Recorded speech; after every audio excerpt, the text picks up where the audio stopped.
Bienvenue au cours de rattrapage pour le collège. Dans cette vidéo, on va parler d'un concept physique qui n'est pas mesurable directement, mais qui est bien réel. Et d'ailleurs, dans le monde dans lequel on vit, c'est quelque chose de très important. Sources et formes d'énergie. On va d'abord parler justement de ces fameuses sources et formes d'énergie, comment les différencier, puis ensuite on se penchera sur une forme d'énergie, l'énergie mécanique, et on finira donc par la notion de transfert et de conversion énergétique. Source d'énergie, forme d'énergie.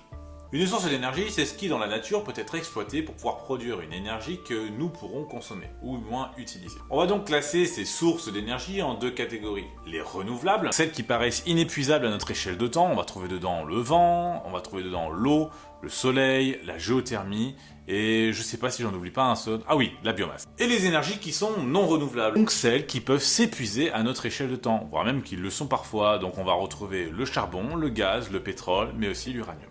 Les formes d'énergie, c'est un peu différent. C'est comment cette énergie va se manifester. On va avoir donc différentes formes. On va retrouver les principales, c'est-à-dire l'énergie nucléaire, celle qui est contenue dans le noyau d'un atome. Mais on a aussi l'énergie de rayonnement, le rayonnement du soleil par exemple. L'énergie thermique, tout ce qui est lié à la chaleur. L'énergie mécanique, tout ce qui est lié au mouvement. L'énergie électrique, qui est liée à l'électricité. Et enfin, l'énergie chimique, qui se manifeste lors d'une réaction chimique. Une combustion, mais d'autres réactions chimiques sont possibles. Pour l'énergie électrique, on en parlera dans une autre vidéo. Je ferai un lien à ce moment-là quand la vidéo sera apparue. On va parler de l'énergie mécanique. L'énergie mécanique. L'énergie mécanique, c'est l'énergie qui est liée au mouvement, ou plus généralement en fait aux forces. On va avoir deux formes d'énergie mécanique qu'on va étudier un peu plus. La première, c'est l'énergie vraiment liée au mouvement et à la vitesse, c'est l'énergie cinétique. L'énergie cinétique est donc liée à la masse et à la vitesse d'un objet qui est en mouvement. Alors s'il est arrêté, évidemment son énergie cinétique est nulle, puisque sa vitesse sera nulle. On a comme formule, donc pour l'énergie cinétique, EC est égal à 1,5 fois m fois la vitesse au carré. Ouais, la vitesse est plus importante que la masse. Dans ce cas-là, l'énergie cinétique, son unité c'est le joule, de James Prescott Joule.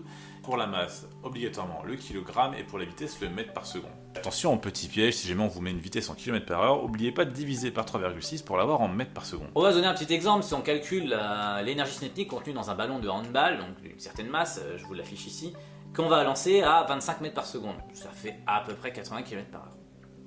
Eh bien, on va avoir une énergie cinétique contenue dans le ballon de temps. Voilà. La seconde énergie mécanique qu'il faut connaître, c'est l'énergie potentielle de position. Celle-ci, elle est liée à la position et à la masse donc d'un objet dans l'espace.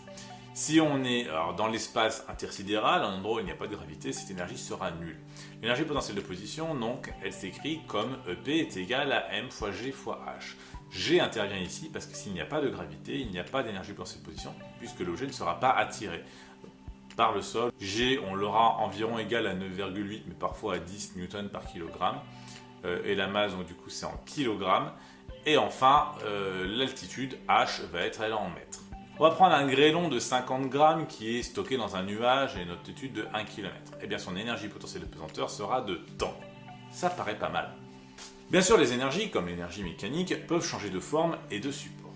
Transfert et conversion.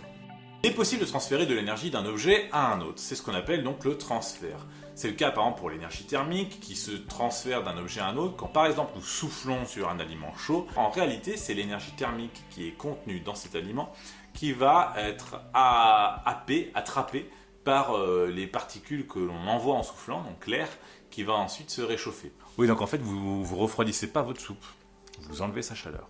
Mais l'énergie peut aussi changer de forme, et ça c'est ce qu'on appelle une conversion. Au sein même d'un système, l'énergie peut changer de forme, ou en passant d'un système à un autre, elle peut être transférée et convertie en même temps. Tout à l'heure, j'avais parlé d'un grêlon qui tombait de 1 km de hauteur et qui avait une masse de 50 grammes. Et bien quand il va tomber, son énergie potentielle va diminuer, puisqu'il est de moins en moins haut, pendant que son énergie cinétique, elle va augmenter, puisqu'il va avoir donc une vitesse qui va être de plus en plus grande. Et donc du coup, on va avoir une conversion de l'énergie potentielle, quand il est tout là-haut, en énergie cinétique au moment de l'impact.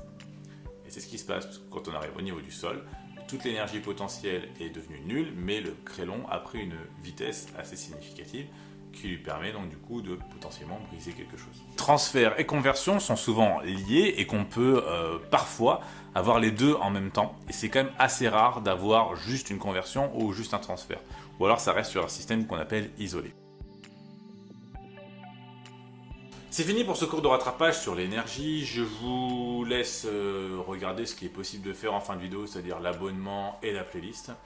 Je vous laisse avec un fait qui est assez étonnant, c'est-à-dire que James Prescott Joule avait commencé à faire ses travaux sur l'énergie, donc aussi la thermodynamique, en partant du principe qu'on pouvait donc mélanger de l'eau jusqu'à lui faire gagner 1 degré. Et il est aussi possible de faire ça à la maison, c'est-à-dire qu'avec une touillette, on va réchauffer notre eau.